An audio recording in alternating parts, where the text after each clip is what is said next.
quand tu sais que tout va mal et une bonne volonté. Il était une fois un surveillant de la cache-route, un mashgiach du Moshav Shoresh, qui se situe dans les montagnes de Jérusalem. Et ce mashgiach, il avait pris sur lui une très belle mitzvah de faire jour pour jour, tous les jours, une mitzvah en particulier, c'est laquelle? De faire mincha toujours avec le minyan, avec 10 personnes. Mais un jour, il manquait une seule personne, ils étaient 9. Et la shkia, elle allait passer, l'heure du mincha allait passer, il a décidé de sortir de la synagogue, de trouver à tout prix une 10e personne pour faire cette mitzvah, pour que lui aussi, il tient sa promesse. Et il cherche, mais dans le Moshav Shoresh, il n'y a que des champs, il n'y a que des agriculteurs, où il va trouver une personne présente et qui souhaite et qui accepte de faire cette mitzvah. Il cherche, il trouve personne, jusqu'à trouver au loin un juif qui avait a priori l'aspect d'un juif ordinaire, simple, habillé d'un short. Et il vient le voir et lui dit « Excuse-moi mon ami, est-ce que tu peux m'aider, nous aider pour faire mincha, il manque une 10e personne pour le minyan. » Et là, l'agriculteur, il lui dit je m'excuse, mais c'est quoi minyan? Et il lui dit tu es bien juif? Il dit oui, je suis juif, Baruch Hashem. Mais c'est quoi minyan? Et alors, le Rav, il lui explique. Le mashgiach, il lui dit minyan, l'importance du minyan, la beauté de cette mitzvah, de compléter en plus, d'être la 10e personne et de compléter ce minyan, que grâce à lui on peut faire cette mitzvah. Et il lui dit j'accepte, bien sûr j'accepte, ok, je marche, je viens. Et il vient dans la synagogue. Et au moment où il rentre, dès qu'il rentre dans la synagogue, comme l'heure du mincha allait passer, alors le Rav, le mashgiach, il commence à annoncer à tous ceux qui étaient présents pour ce minyan, et il annonce Ashrei Yovetecha, Odil Rasela, Ashrei Amshkachalo, en regardant sa montre. Et il commence à faire Ashrei. À peine il commence à faire Ashrei, il y a une 11e personne qui rentre dans la synagogue, qui avait un aspect religieux, les peyotes, la barbe, le chapeau. Et quand l'agriculteur il le voit rentrer, cette 11e personne, il comprend quoi? Il comprend que là, ils peuvent être 10 sans lui. Alors il va tout de suite voir le mashgiach, il lui dit Mechila, est-ce que je peux partir? Vous savez, j'ai les vaches, je dois les superviser, je peux pas les laisser trop longtemps tout seul, j'ai beaucoup de travail.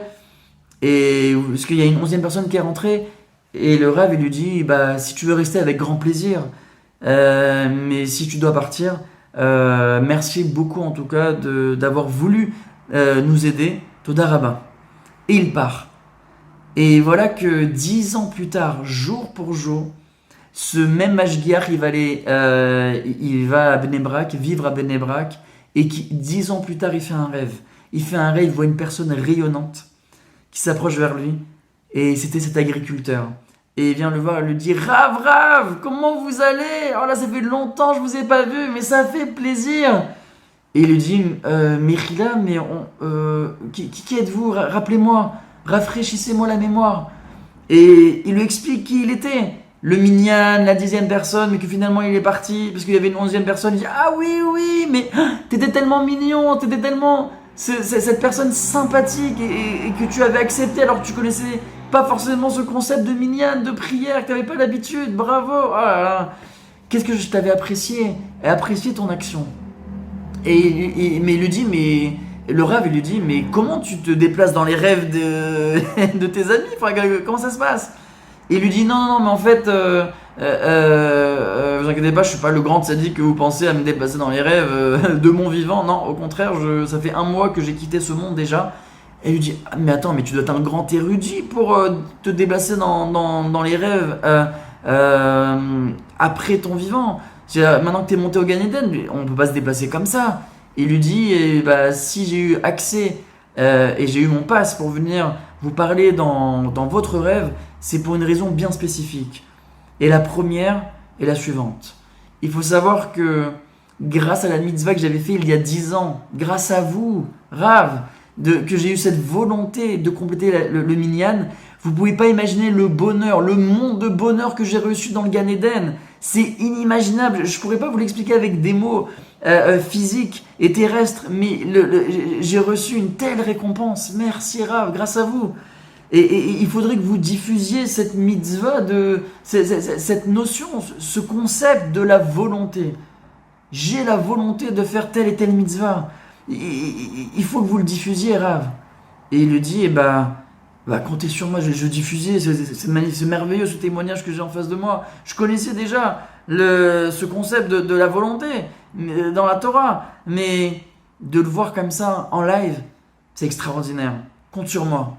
Et il lui dit, deuxième chose, Rav, moi je vous ai rendu service de mon vivant quand vous avez besoin de minyan pour votre promesse que vous avez fait entre vous et Akadosh Baruch Hu. J'ai besoin de vous. Mon fils qui n'est pas pratiquant, il est non pratiquant, il fait pas Kaddish pour moi. Est-ce que vous pouvez aller le voir et le convaincre à faire Kaddish pour moi? Tout ému, le Rav lui dit, bien sûr, évidemment que je vais parler à ton fils pour toi, pour qu'il fasse Kaddish, et tu peux compter sur moi là-dessus également.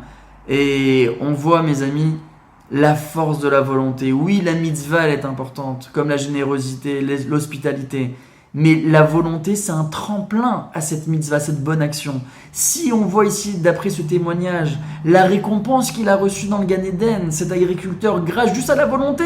Il n'a pas fait Ashrei, il n'a pas fait la Hamida, il n'a pas fait Mincha, il n'a pas répondu à Kaddish, il a juste eu la volonté de compléter Minyan. Et combien était grande sa récompense? Alors mes amis, vous imaginez bien combien sera plus grande la récompense si vous faites une bonne action. Et des bonnes actions, vous en avez 613. Combien on a l'opportunité chaque jour, c'est un tremplin immense en fait, à créer des mondes de bonheur, de joie, une récompense extraordinaire, monumentale dans le Gan Eden. Alors mes amis, vous savez quoi faire. Ayez que des bonnes volontés et que toutes ces volontés-là, elles puissent amener le Mashiach Bezrat Hashem. Hazak, et à très bientôt pour une nouvelle histoire.